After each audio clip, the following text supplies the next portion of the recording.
Friends, welcome back to the channel Ashish sir. आज के इस वीडियो में हम बात करने वाले कुछ इंपॉर्टेंट टर्मोलॉजीज के बारे में, जिसमें से पहली टर्मोलॉजी आती है डेटर्स। डेटर्स का एग्जैक्ट मतलब मैंने आपको एक्सप्लेन किया हुआ है कि जब हम कस्टमर को कोई भी माल बेच देते हैं और वो कस्टमर हमें तुरंत पैसा नहीं देता, वो प्रॉमिस करता है कि मैं आने वाले समय में आपको पैसा देने वाला हूँ, यानी हमने उसे क्रेडिट ट्रांजैक्शन में डील किया हुआ है, तो इस तरीके के कस्टमर को हम डेटर्स कहते हैं। लेकिन यहाँ पर बिजनेस के पॉइंट ऑफ व्यू से अगर देखा जाए तो क्या होगा, a person who has to pay to the business for getting goods and services on credit is known as debtor. A debtor is a person who owes money to the business, यानी ये ऐसा बंदा होता है, ये ऐसा particular इंसान होता है जो बिजनेस से गुड्स एंड सर्विसेज ले लेता है और बदले में वो प्रॉमिस देता है कि मैं फ्यूचर में आपको पेमेंट करने वाला हूँ। तो ये बिज़नेस को ओ कर रहा है, यानी बिज़नेस से एक तरीके का उसने लोन ले रखा है कि फ्यूचर में मैं बिज़नेस को इतना पैसा रिटर्न दे सकता हूँ। तो डेटर को हम एज अ कस्टमर मान सकते हैं, जो कस्टमर हमें क्रेडिट में डील करता है, जो कस्टमर फ्यूचर में पैसा देने की बात करता है, ऐसे कस्टमर्स को हम लोग क्या कहते हैं, डेटर्स कहते हैं। सेकेंड हम लोग बात करते हैं क्रेडिटर्स की। क्रेडिटर कौन होता है? A person to whom business has to pay for getting goods and services on credit is known as creditor. यानी क्रेडिटर वो इंसान होता है जिससे हम यानी बिजनेस लेता है goods and services on credit basis.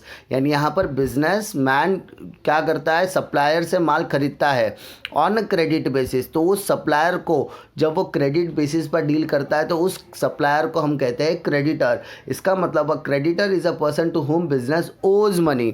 यानी क्रेडिटर वो इंसान होता है जिसमें बिजनेस क्रेडिटर को पैसा देना होता है, यानी क्रेडिट बिजनेस के ऊपर वो क्या है, एक तरीके का कर्जा होता है। उसके बाद थर्ड इंपॉर्टेंट टर्मोलॉजी होती है बैड डेब्ट्स। बैड डेब्ट्स का मतलब क्या होता है? And irrecoverable amount from a debtor is known as bad debts.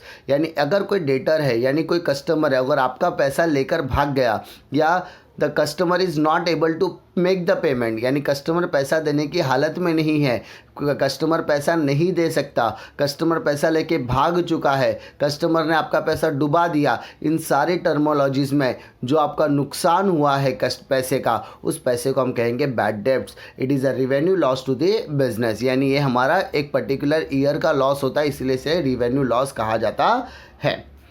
अब हम बात करेंगे एक्सपेंडिचर और उसके टाइप्स के बारे में।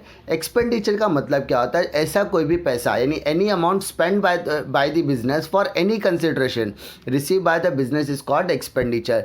यानी ऐसा कोई भी खर्चा जो बिजनेस ने किया है, ऐसा कोई भी खर्चा जो बिजनेस ने किया हुआ है, ठीक है, ताकि वो बिज़नेस के लिए ज़्यादा इंपॉर्टेंट है। यानी बिज़नेस जब भी खर्चा करेंगे, बिज़नेस के लिए जो भी हम खर्चा करेंगे वो बिज़नेस के पॉइंट ऑफ व्यू से बहुत ज़्यादा इंपॉर्टेंट होता है। लेकिन कुछ खर्चे आपको कैटेगराइज करके दिए गए हैं।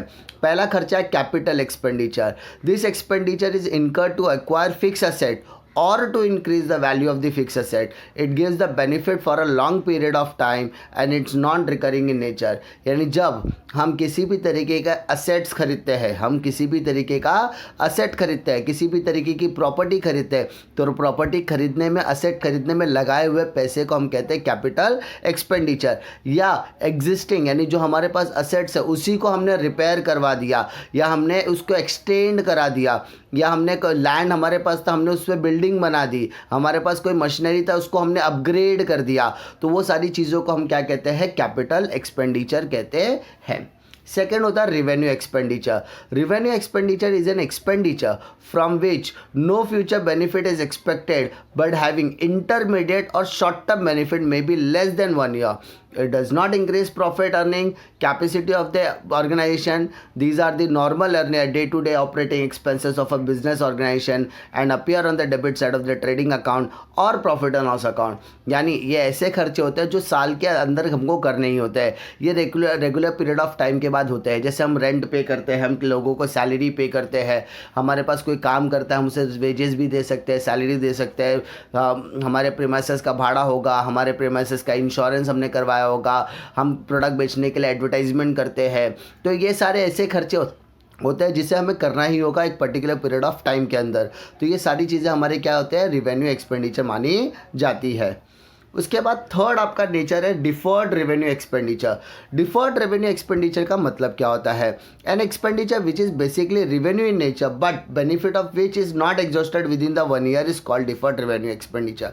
यानी खर्चा है ये ऐसे खर्चे होते हैं जिसका बेनिफिट हमें इस साल नहीं मिलने वाला है, इसका बेनिफिट हमें आने वाले 10-12 साल, 5 साल, 6 साल, 10 साल के बाद मिल सकता है, या हो सकता है मोर देन 1 ईयर के बाद मिल सकता है, लेकिन ये बेनिफिट हमें फ्यूचर में मिलेगा। लेकिन खर्चा आज करना ज़रूरी होता है। जैसे हम LIC में पैसा लगाते हैं, LIC में आज आप पैसा लगाओ, उसका बाद मिलेगा, लेकिन इस साल के ये जो एक्सपेंसेस है उसको हम लोग डिफर्ड रेवेन्यू बोलते हैं। इस सिमिलर लाइक यहाँ पर भी बिजनेस के लिए जो खर्चा करते हैं, जो फ्यूचर पर्पज़ में आपको बेनिफिट साबित हो सकता है। Such expenditure is return of over number of years, यानी जितने साल के लिए हमने इन्वेस्टमेंट किया वो पैसा उतने साल में क्या करते हैं, रिटर्न ऑफ करते जाते हैं, कम करते जाते हैं। Such return of amount is shown on the debit side of P&L account and unreturned amount. ये सारे एडजस्टमेंट्स के पार्ट है, तो वो जैसे ही अपग्रेड होगा, जैसे ही आप लोगों को आगे बढ़ोगे, आपको सारी चीज़ें समझ में आएगी, मैं वहाँ पर भी एक्सप्लेन करूँगा। तो इस तरीके के एक्सपेंडिचर यानी हैवी एडवर्टाइज, नया बिजनेस चालू किया तो नया बिजनेस लोगों की नज़र में कब आता है, जब आप एडवर्टाइजमेंट करते हो। तो एडवर्टाइजमेंट का तुरंत फ़ायदा आपको नहीं मिलने वाला है, उसका बेनिफिट आपको आने वाले समय में देखने के लिए मिल सकता है। तो हैवी एक्सपेंडिचर एडवर्टाइजमेंट ये डिफर्ड रेवेन्यू एक्सपेंडिचर का एक पार्ट मान लिया जाएगा। तो इस तरीके उम्मीद करता हूँ कि आज के इस वीडियो में आपको कोई दिक्कत नहीं आएगी। अगर कोई डिफ़िकल्टी आती है तो आप कमेंट सेक्शन में अपना कमेंट ड्रॉप कर सकते हैं। मिलता हूँ मैं आपको अगले वीडियो में, तब तक के लिए जय हिंद।